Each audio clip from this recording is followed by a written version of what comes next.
সাল বদলালে ভাগ্য বদলায় না, ভাগ্য বদলাতে হলে নিজেকে বদলাতে হয়। আপনার জীবনের সেই সন্ধিক্ষণে আপনি এখন দাঁড়িয়ে আছেন, যেখানে একটা সঠিক সিদ্ধান্ত আপনাকে সাফল্যের শিখরে নিয়ে যেতে পারে, আর একটা ভুল আলসেমি আপনাকে ধ্বংস করে দিতে পারে। আমাদের সমস্যাটা কোথায় জানেন? আমরা শুরু করি খুব ধুমধাম করে। 1 জানুয়ারি আমরা জিমে যাওয়ার কসম খাই, 10 ঘন্টা পড়ার রুটিন করি, ভোরে ঘুম থেকে ওঠার শপথ নিই। কিন্তু জানুয়ারির 10 তারিখ আসতে আসতে আমাদের সেই জেদ কর্পূরের মতো উড়ে যায়। আপনার মধ্যে কাজ করার ইচ্ছে আছে, কিন্তু সেই ইচ্ছেকে বাস্তবে রূপ দেওয়ার ধৈর্য আপনার নেই। 2026 সালকে যদি সত্যিই আপনার জীবনের শ্রেষ্ঠ বছর বানাতে হয়, তবে প্রথম শর্ত হল অজুহাত দেওয়া বন্ধ করুন।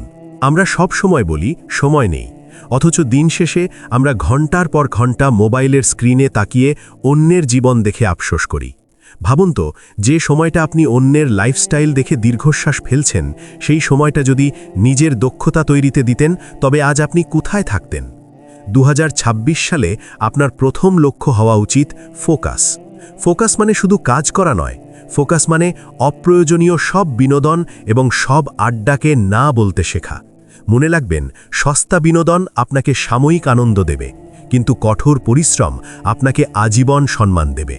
আমি জানি আপনাদের অনেকের মনে এখন অনেক জেদ জমে আছে। হয়তো কেউ আপনাকে অপমান করেছে, হয়তো অভাবের কারণে আপনি আজ কোণঠাসা, অথবা কেউ আপনাকে স্রেফ অবহেলা করে ছেড়ে চলে গেছে।